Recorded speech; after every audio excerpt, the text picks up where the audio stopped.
This is the Domes of Calrathia, written by Isaac Young, narrated by Son of Sonnet. Chapter 1. An Astronomer's Exile. Of the men who inhabit the strange land south of the Great Ice Plain, I was told there are 3 varieties. The maddened cannibals, whose heads are cut in the shape of their hallowed obelisk. The wandering ghost men who eat nothing and yet still live. And the men of Calrathia, sat huddled in their great domes which are vast enough to encompass cities. I, the astronomer Cirrus, had only heard tall tales and faded stories of such things. And not long into my journey, it seemed I would die before encountering any of them. The white wolf's jaws splayed wide atop me, snapping with hungry impatience. Saliva and blood and, I believe, tattered flesh from my leg dribbled out of its sharp teeth. I had my hand gripped around its neck, keeping the wolf's snout from tearing into my shoulder. Its front paw clawed at my blue mantle, ripping long tracts through the battered cloak. The wolf's other foreleg was thankfully missing, being a stump from some old forgotten injury. Glancing to my side, I saw that my sword had fallen out of reach, not that I could have used it in such close quarters.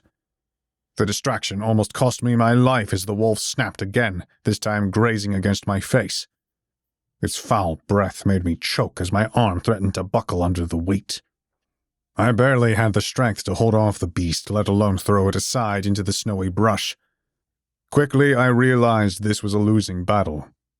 The wolf had lunged perfectly, using his weight to tire me as he must have done with other large game. I could see I was fighting a grizzled veteran who had seen many battles, and I was his easy meal. Seeing no other option, I gave up trying to hold the beast at bay. Instead, I pulled in close and rammed my free arm into the wolf's throat. The animal sputtered, surprised at this new development. Its hungry eyes grew frustrated as it tried to bite down. Its teeth sunk into my arm readily enough, but I would not budge. If I felt any pain, I cannot recall any now.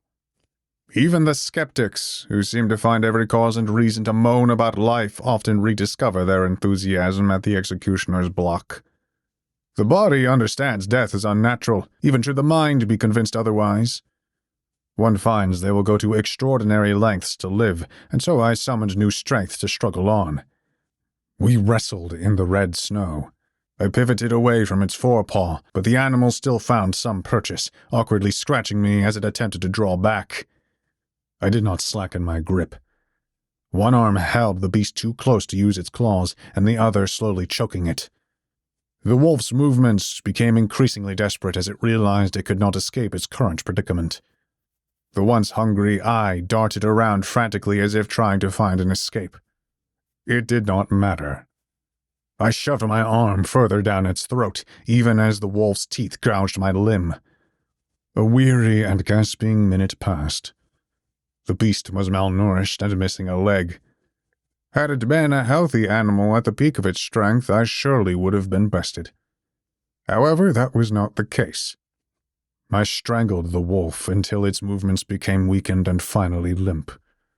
The warrior's eye rested weightily upon me, and it accepted its defeat. Still, I did not let go until I felt the beast's racing heart fall silent. My strength finally failed.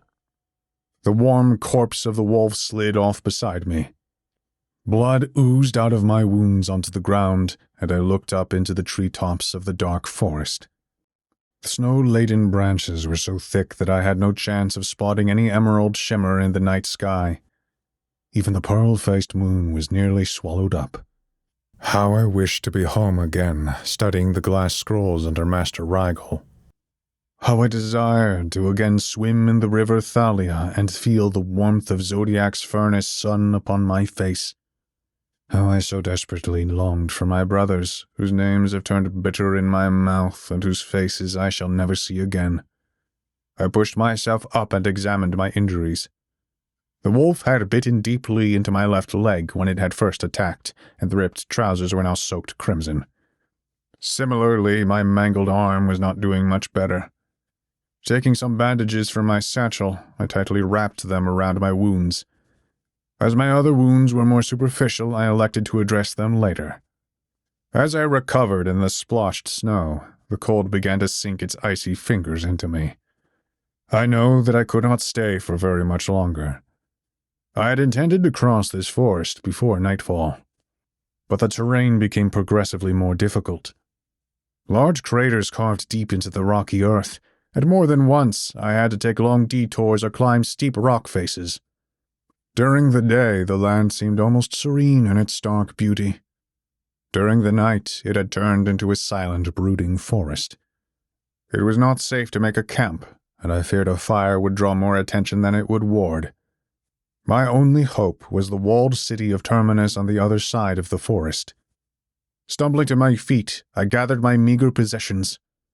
I slid my humble sword back into its leather sheath, and I spared one last look at the warrior I had slain. The white wolf's face was calm, almost like it was sleeping, and it was a well-earned rest.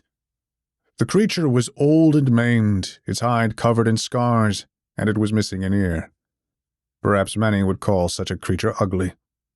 However, I saw nothing but nobility in the wolf's beaten frame. The warrior had given his best, and to die in battle was a better end than most, far better than cowardly crawling into some hole to die. He had lived his life well spent, and had the ground not been frozen solid, I would have buried him. Instead, all I could offer up was some snow sprinkled on his furred side. I took my leave and continued forward. I trudged up a forested ridgeline to chance a better view of the surrounding area. However, the thicket pressed in. My sword caught on the branches that reached out like skeletal hands to deter my progress. The cold now gripped my bones, sapping what strength I had left. It was more than the sorry state of my clothes. I wonder just how much blood I lost back there. Thrashing my way into a small clearing, I found a large gnarled tree by a small stream. The roots drank deeply from the water, and amongst them was a small alcove. It was little more than a narrow crook to rest, but my feet weighed as lead. My back ached, and I was so exhausted. I had expected death to come by violence, but here I felt a new terror. I heard a sweet voice from those dark roots, one that whispered to me to rest there. A grave fit for a king, I thought. I struggled with a pained laugh. I had journeyed from the skyward city, home of the astronomers. I had vaulted with the Anemoi, going a great distance. I had seen the twin ruined towers of Callus and Calyx before crossing into this cursed forest. And here I was, finally tempted to die. I reached into my satchel and brought out the object of my mission. In my hands was a tome gilded with silver and gold. The title Historiae Astrologus was emblazoned on the cover of the spiraled illustration. The illuminated manuscript was no less decorated on the parchment. It contained the history of my profession, and it was my burden to take it to Calrathia or to die trying. The book felt heavy in my hands, and although I dearly wanted to open it, I did not wish to accidentally stain the fine paper with my blood. I held it for a minute, remembering Master Rigel's charge. My name had been struck from every letter, every record, every book, save for this one, which had been written when I was just a child. Other hands would have to carry it now. The sweet lullaby was pulling my eyelids closed. It was as lovely as any nymph's, singing of warmth and rest and peace. I placed the book back into my satchel and trudged towards my death. Too much had been asked of me. It was too much to ask of any man. But I was grateful that I had made it this far. Sleep pulled its dark curtain over me. I stumbled over a root, but as I took the final step to that twisted coffin, a beam of pristine moonlight cut through the night, and I noticed something out of the corner of my eye. Footprints! The spell was broken. I quickly hobbled over to the tracks. It had not snowed for some time, and from what little I could gather, they appeared fresh. 2 sets of tracks were going along the bank of the stream before continuing on the other side. They traveled for a distance, and then I could see where they went no longer. I was tempted to call out, but I was still wary of alerting more beasts to my presence. My only choice was to follow and hope whoever made these tracks would come to my aid. Wounded as I was, my heavy feet became light as feathers. Hope blazed within me, and hope carried me through that dark path. And even if I were fated to die at the end of this trail, my heart still leaped in my chest, and I gave thankful prayers to the woman of the morning star, forever the patron of the school of the astronomers. Such a gift even the smallest sliver of hope is. As I limped through the dark wood, I came to another clearing. This time I arrived at the foot of a small hill that overlooked much of the surrounding wood. A metal door was embedded in that rocky uprising, and I excitedly ran toward it. I knew that bunkers and tunnels crisscrossed this region from a time long before these lands were known for their endless winter. Of those days, men recalled that the lands had not yet been divided between the ocean, and that great scaly beasts still roamed the wilds. Despite my hopes, there was little sign of life behind the hatch. A thick, dirty block of glass refused to reveal the shelter's secrets. At the sides, complicated locks bolted the door shut, and in the center was a rusted locking wheel. I scrambled to open it, but the mechanism refused to budge. I realized that the door must somehow be secured from the inside. Seeing no choice, I banged on the metal hatch set in the hillside. I waited for a minute before I banged again. I howled. I cried. Though men seldom admit grief, I shall not spare my dignity on this account. Despite my temptation at the gnarled tree, now I didn't want to die, and I wasn't ready to die. This hatch was my only salvation, and I wept at its foot, praying someone would answer. I fell sideways into the snow. My strength had all but left me. In the distance I heard the howl of a wolf. I fancied it was the ghost of the warrior I had slain.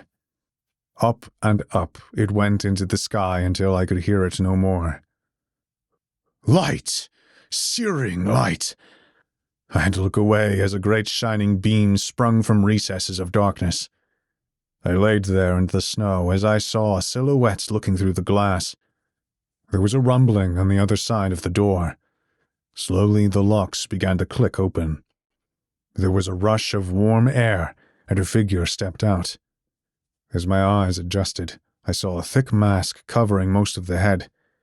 2 empty holes looked back at me, and near the mouth 2 bulbous protrusions wheezed.